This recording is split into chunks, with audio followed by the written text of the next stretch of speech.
नमस्कार मित्रों, मैं एडी शास्त्री और मेरे YouTube चैनल पर आप सभी दर्शकों का हार्दिक स्वागत, अभिनंदन। सर्व मंगल मांगल्ये शिवे सर्वार्थ साधिके शरण्ये त्र्यंबके गौरी नारायणी नमोस्तुते। या देवी सर्वभूतेषु शक्ति रूपेण संस्थिता नमस्तस्यै नमस्तस्यै नमस्तस्यै नमो नमः। मित्रों, आज हम जानने की कोशिश करेंगे नवरात्रि का महत्व क्या है।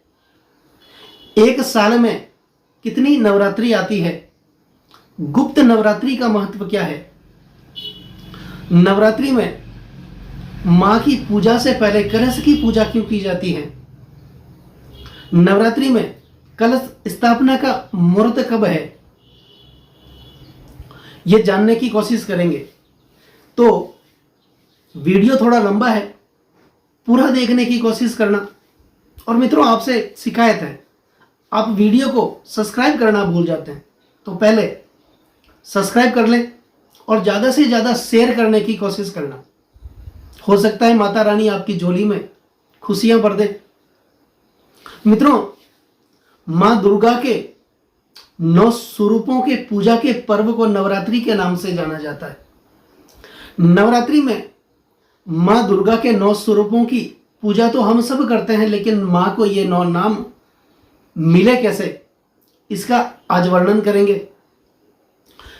इस साल शारदीय नवरात्रि 26 सितंबर 2022 से जैसे ही श्राद्ध खत्म होंगे उसके अगले दिन आश्विन शुक्ल प्रतिपदा तिथि से नवरात्रि का आरंभ होगा। नवरात्रि में मां दुर्गा की प्रतिमा का स्थापन घर घर में किया जाएगा। सभी भक्त मां की पूजा करेंगे, आराधना करेंगे, उपवास रखेंगे। कई लोग अखंड उपवास रखते हैं 9 दिनों तक, और कई लोग प्रथम नवरात्रि में और अंतिम नवरात्रि में व्रत रखते हैं। मित्रों, मां दुर्गा हमारी समस्त प्रकार की दुर्गति का नाश करने वाली, चाहे वो हमारी आर्थिक दुर्गति हो, हमारी मानसिक दुर्गति हो या हमारी शारीरिक दुर्गति हो, हमारे जीवन में एक ऊर्जा का संचार करने वाली देवी मां भगवती के पूजा का पर्व है नवरात्रि। मित्रों, एक साल में 4 नवरात्रि आती है।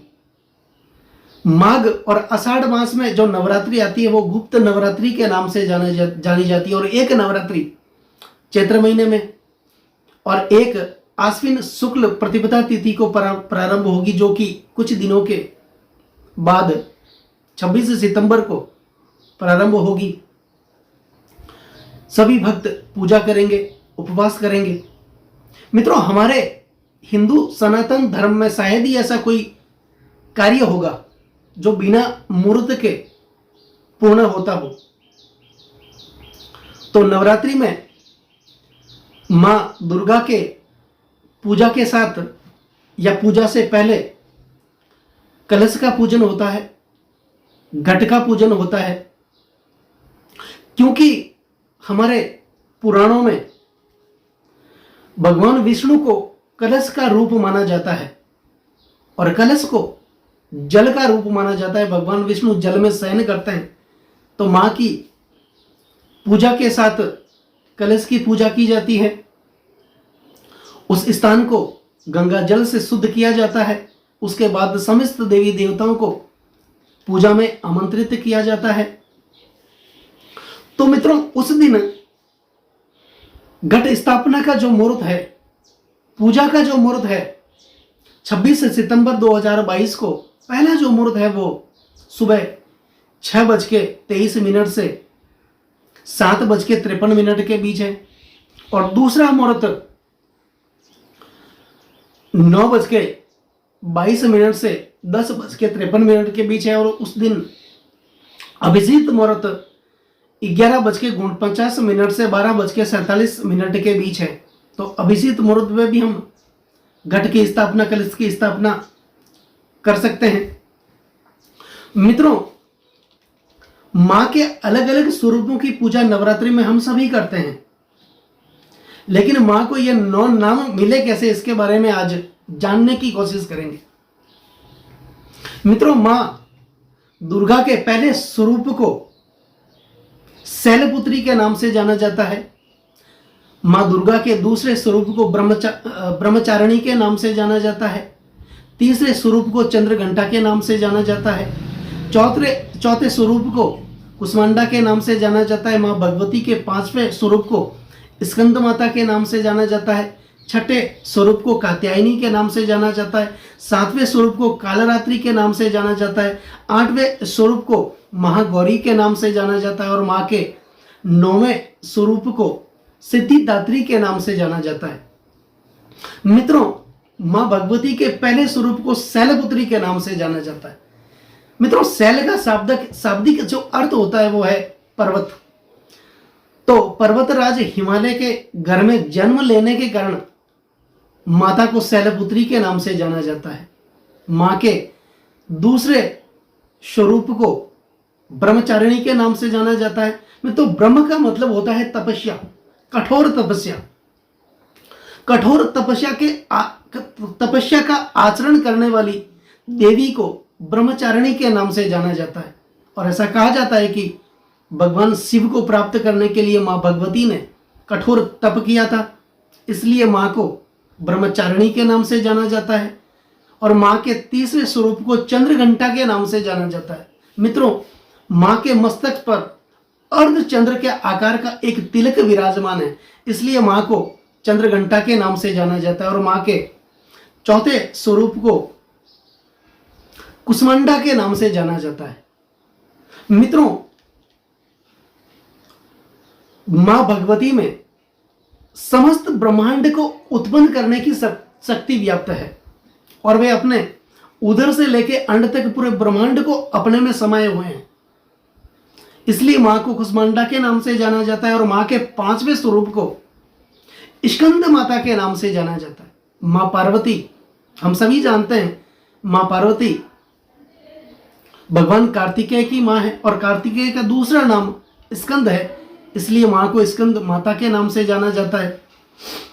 और मां के छठे स्वरूप को कात्यायनी के नाम से जाना जाता है। मित्रों, एक समय था जब महिषासुर का आतंक इस पृथ्वी पर, अत्याचार इस पृथ्वी पर बहुत ही बढ़ गया था।